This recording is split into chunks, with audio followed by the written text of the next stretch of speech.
القرآن فاستمعوا له وأنصتوا لعلكم ترحمون واذكر ربك في نفسك تضرعا وخيفة ودون الجهر من القول بالغدو والآصال ولا تكن من الغافلين۔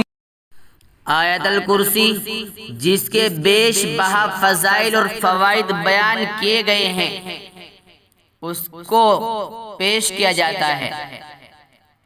سب سے پہلے اس کے فضائل بیان کیے جاتے ہیں۔ نمبر 1، جو شخص گھر سے نکلتے وقت پڑھے گا تو 70,000 فرشتے ہر طرف سے اس کی حفاظت کریں گے۔ نمبر 2، جو شخص گھر میں داخل ہوتے وقت پڑھے گا تو اس کے گھر سے محتاجی اور غریبی دور ہو جائے گی۔ نمبر 3، جو شخص وضو کے بعد پڑھے گا تو اس کے 70 درجے بلند ہوں گے۔ نمبر 4، اگر رات کو سوتے وقت پڑھی جائے گی تو ایک فرشتہ ساری رات آپ کی حفاظت کرے گا۔ نمبر 5، جو شخص اس کو فرض نماز کے بعد پڑھے گا تو اس شخص کا پہلا پاؤں زمین پر ہوگا اور دوسرا قدم جنت میں ہوگا۔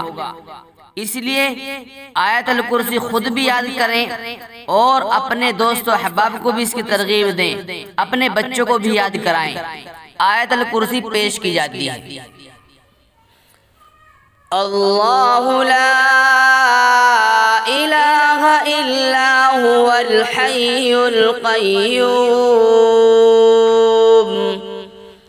لا تأخذه سنة ولا نوم له ما في السماوات وما في الأرض من ذا الذي يشفع عنده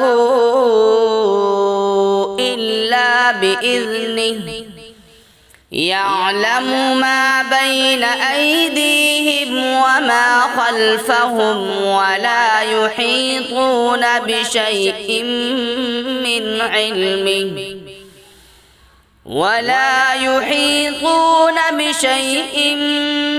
علمه إلا بما شاء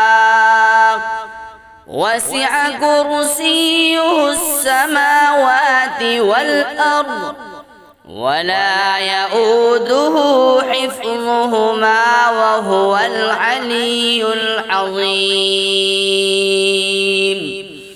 صدق اللہ العظیم۔